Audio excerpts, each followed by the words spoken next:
So, nakarating sa akin na si VP Sara pala ay may sama ng loob kay PBBM. Sabi ko, oh, really ba? Ay kasi ang tahimik ni VP Sara, hindi natin mahulaan kung talagang may tampo siya kay PBBM or may mga hinanakit. Ang hirap hulaan, ang hirap, 'di ba? Ang hirap i-assume kasi ang ating pangalawang pangulo nakikita namang kasama ni PBBM paminsan-minsan. Nahihiwagaan nga ako sa administrasyong Marcos Jr. bakit walang mga cabinet meeting na regular eh. Hindi sila nagpapatawag ng cabinet meetings like once a week man lang. Tatay Digong noon halos araw-araw. So ibig sabihin ang mga secretaries noon, Secretary of Education, of Department of Health, ng Secretary of Justice, DILG, DSWD, lahat ng departamento, gumagawa talaga sila ng paperworks mga ate at kuya. Nagsusulat, 'di ba? Nagko-compose ng kanilang i-report kay PRRD noon dahil nga po may cabinet meeting. So i-report nila sa Pangulo kung ano na ang update sa mga hinahawakan nilang departamento, ano na ang ganap, aware ang Pangulo dapat. Yung iba nga doon, kahit nga si Duque noon, parang mga invento lang ang sinusulat, di ba? Parang ano lang, masabi lang na may nai-report sa Pangulo. Kasi nga po, ang mga secretaries na yan, just like VP Sara at ng iba't iba pang appointees ngayon, na secretaries ng kung ano-anong departamento, sila yung tumatayong PBBM sa mga departamentong yon. So mag-report sila, kumbaga ikaw ang inatasan kong mamuno dyan dahil hindi kumasa pa ang lahat ng obligasyon. Ano ang ginagawa mo dyan? Ano na ang resulta? Ano na ang status? Nag-improve ba? Ano na ang mga activities mo? Paano mo ginagastos ang budget na inilaan ko sa opisina ninyo? Ganun or departamento. So, VP Sara was appointed as DepEd Secretary, ang pinakamalaking, ang department na may pinakamalaking budget. So, dapat talaga, di ba, may reporting. May presentation mga ate at kuya. Ginagawa yan ng panahon ni PRRD. PRRD nagtatsagang manood ng mga presentation, visual aids, parang teacher. Parang nagre-report sa unahan ng klase, 'di ba? Ganun ang ginagawa ng mga although nakaupo lang sa table yung mga secretaries, pero may nagko-control ng AV, audio visual presentation. Pinapakita yung mga charts, mga graph, mga ganon. Kung ano ang mga latest ganap, 'yon. Ganun kasipag ang dating Pangulong Duterte. Ngayon wala ko nalalamang ganyan. So gusto man natin na makita si VP Sarang laging kasama ni PBBM sa Malacanang or sa kung saan man, bibihira. Minsan si PBBM ang sumasama kay VP Sara. Bakit ang Pangulo ang kailangan pang dumikit sa pangalawang Pangulo? Ang alam ko po, pagka ganyan, dapat ang sumisip-sip ay yung pangalawang Pangulo, di ba? Dali lang pa. Si PBBM sumama doon sa Mindanao, pamimigay ng bigas, sumama doon, kung ano man, nagpintura ng upuan ng school nung brigada eskwela nung pasukan. Ganyan ba ang Pangulo? Pilit na dumidikit sa pangalawang Pangulo niya? Kakaloka, no? So, baka si VP Sara mga ate at kuya ay talagang may sama ng loob. Anong baka? Pakikinggan natin ang patunay maya-mayang konti. Kasi hindi niya kailangang mag-effort na dumikit kay PBBM. Si PBBM ang lapit ng lapit sa kanya. In fact, mga ate at kuya, sinabi nga ni PBBM na nagkaroon ng Tambaloslos issue, di ba? Nung parang may warla between VP Sara and Tambaloslos. Kilala niyo naman si Tamba, di ba? Kung hindi, comment niyo sa comment section at kung hindi nyo kilala si Tambaloslos, si Jollibee, isasagutin ng Mawinians yan. So, nagkaroon ng issue between Tambaloslos and VP Sara, biglang declare si VP, para bang nababahag ang buntot niya na mahirap yatang kalaban si VP Sara. Mahirap yatang kalaban ng aking katandem nung nakarang eleksyon. Sabi niya, whether you like it or not, VP Sara, I declare myself as your official BFF. PBBM, hindi puro lip service, hindi puro sweet talk, hindi dapat puro mabulaklak na pananalita lang. Kung dinideklara mo ang sarili mo na official BFF ni VP Sara, pangatawanan mo, huwag puro dada, idaan mo sa gawa. Tama? Ganun yun eh. Lagi ako nakakarinig ng ganyan. Na wag mo na lang sabihin, gawin mo na lang nang maniwala ako. Di ba ganun? Lalo na yung mga marami ng kadadalaan sa mga bolero at bolera, right? Tama ba? Lalo sa mga nagjojowaan dyan, sa pag-ibig, o mahal kita, sa'yo lang ako, hindi ako titingin sa iba, helmetan mo na ako, ibibigay ko sa'yo ang langit at bituin at kung ano-ano pa. Sabi ng mga babae, gawin mo na lang, patunayan mo, hindi yung puro kadada. Right? PBBM, puro kadada, official BFF na hindi mo maproteksyon ng si VP Sara, kinuyog nung nakaraan. Binatikos patungkol sa kanyang paglustay di umano ng 150 million for 11 days na galing naman sa'yo. At katakataka, hindi ka pinupuna, ikaw nagbigay nun, ikaw ang utak nun. Binigyan mo ng confidential fund si VP Sara ng ganun kalaki. O dapat ay, huwag niyo pong batikusin ang ating pangalawang pangulo, kailangan po niya yan, kaya binigyan ko po siya niyan. At kailangan niyang hindi mo man lang may pagtanggol ang pangalawang pangulo, Papshi. Bakit takot ka bang mapisa ang jitloggers mo ng kung sino man? Meron bang pipisa ng jitloggers mo? Or may sasapok ba sa iyong mata pagka ikay nagtanggol kay VP Sara? Talaga namang mabuti pa yung probinsyano may tanggol, tama ba? Kay Coco Martin, may tanggol doon eh. Okay, ano ang proof na may sama ng loob si VP Sara? Imbento lang ba ito? Ayan, alam na Ate Cynthia kung sino si Tambaluslos. Shout out, Ate Cynthia Tongol. Ate Marga, hello. Na-discuss ko yung broadcaster na napatay kanina. Pero dapat buong vlog yan eh. O, kita mo yan, PBBM. Sino ang yung sama ng loob ni VP Sara, pwedeng hindi lang to yung personal eh. Right? Yung inyong relationship, hindi lang in between you and her. Pwedeng ang sama ng loob ng pangalawang pangulo ay binigo mo siya. Dahil palpak ang iyong administrasyon ngayon, ang gulo-gulo, kalat ang adik, talamak ang krimen, ang daing droga, todo ang korupsyon. In a way, feeling ko mga ate at kuya, nakakaramdam ng guilt si VP Sara. Kung hindi ako noon nag-back out sa pagtakbo at nagpaubaya, PBBM, mahiya ka kay VP Sara. Nagpaubaya siya para sa iyo. Nung kinausap niyo si VP Sara together with Senator Amy, ang gusto niyo lang noon maging Vice President ni VP Sara. Ang alam niyo noon tatakbo si VP Sara bilang Pangulo. At ang inyong objective ng pakikipag-usap sa kanya ay para maging running mate niya sakaling siya'y tumakbong presidente. Pero sa tingin ko nga po, dahil si VP Sara, baka sa kanyang palagay siya ay bata pa, napakaaga pa para maging Pangulo, ayaw niya. At sa pag-uusap niyang yun, nag-give way siya para sa'yo. Despite na siya yung mataas sa mga survey. Nung may survey nun, pumapangalawa ka lang kay VP Sara sa mga presidentiables. Nung hindi pa nagde-declare ng candidacy noong 2021, pumapangalawa ka lang, number 1 si VP Sara. Gusto nga kasi ng mga Pilipino na may continuity yung pamumuno ni PRRD. At sino ang pwede magtuloy nun? Kadugo niya. May tiwala ang taong bayan sa anak ni PRRD. At nagtiwala ang anak ni PRRD sa iyo at mukhang sinira mo. Kaya good luck. Ngayon, mga ensaymada, baka nanonood kayo sa akin or maybe si Papshi, baka magawi sa channel natin. Gusto mo ng patunay, Papshi, na masama ang loob sa'yo ng Vice President mo? Feeling ko ramdam mo naman eh, kaya lang nagbubulag-bulagan ka lang, nagbibingi-bingihan ka lang, baka sakaling madaan pa sa bola ang pangalawang pangulo, di ba? O makinig ka, PBBM. Ito ang totoong best friend ni VP Sara, PBBM, inaagaw mo pa eh. Ayan ang totoong ito ang totoong BFF ni VP Sara.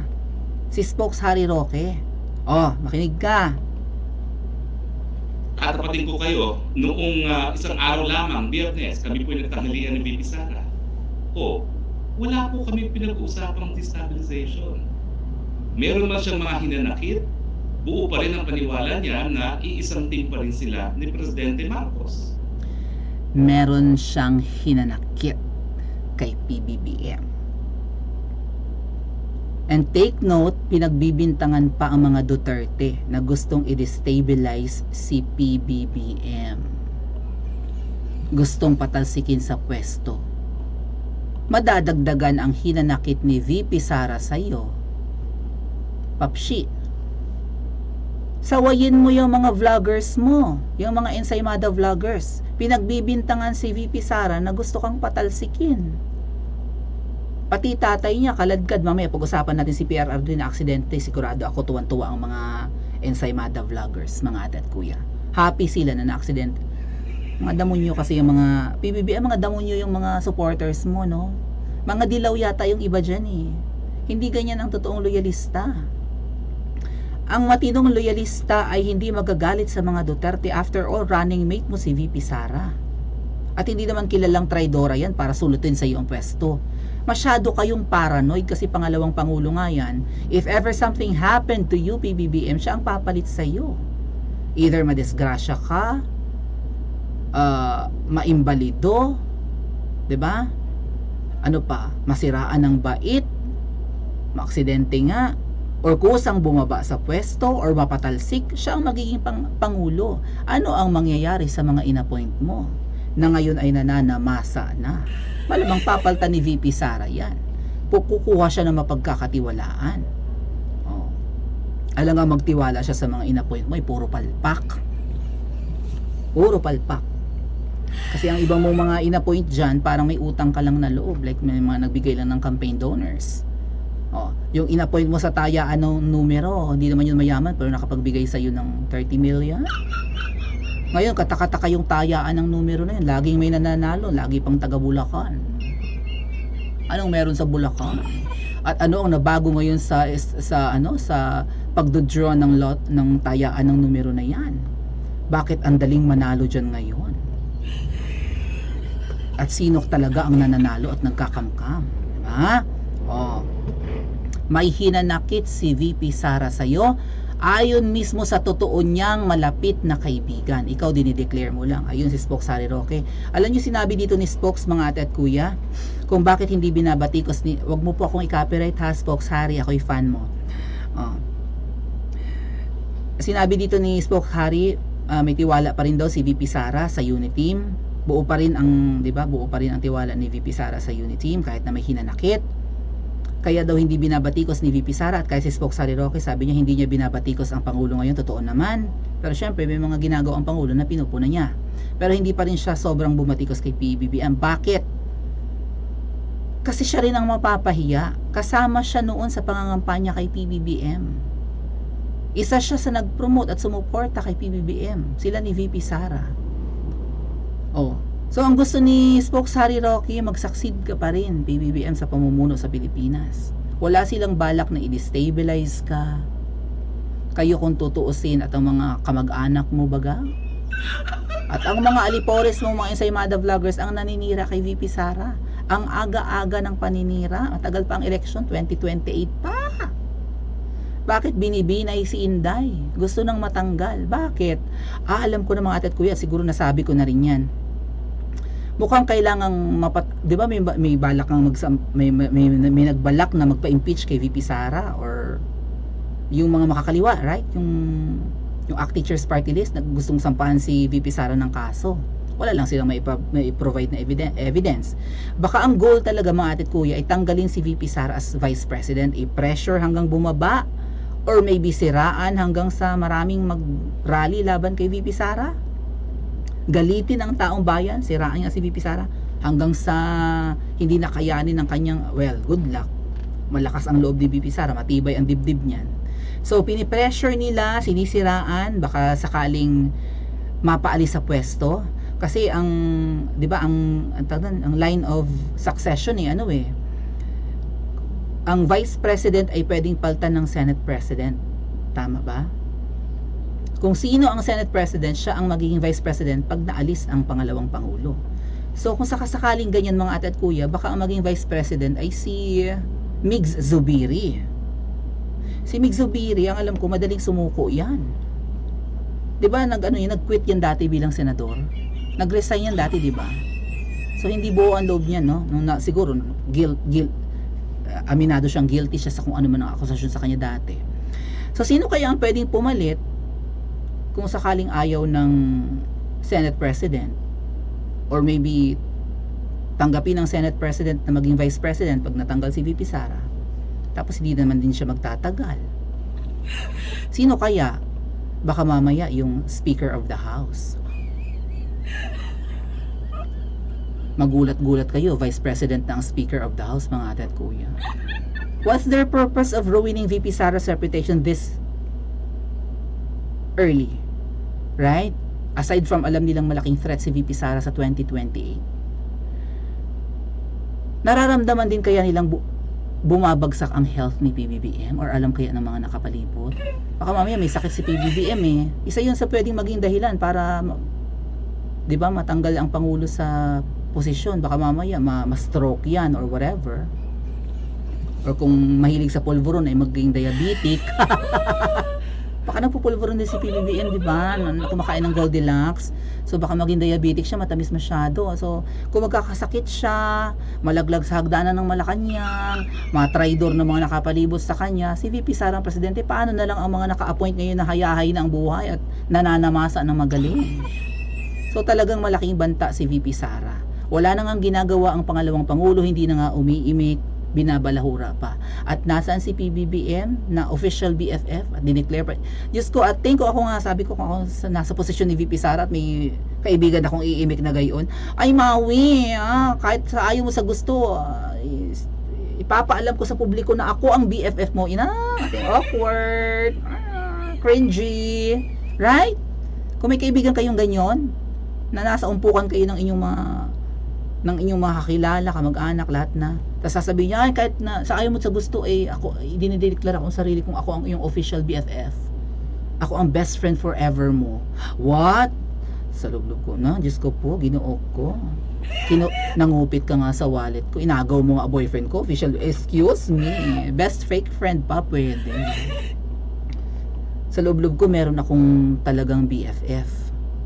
Yun ang BFF ko. Yung tipong kahit taon kami hindi magkita, pag nagkita kami parang hindi kami nagkahiwalay ng matagal kasi ang laki ng tiwala namin sa isa't isa, na kampante ako, nakakatulog, nakasama yun, no? Alam kong hindi niya ako sasaksakin or tatakpan ng unan sa mukha. Mga bagay. Tapos biglang may iimik na hindi mo naman talaga ka-close, ako ang iyong official BF na, cringy talaga mga ate at kuya. What do you think? Agree ba kayo sa akin? I-comment nyo sa comment section at mag-like and subscribe din po kayo.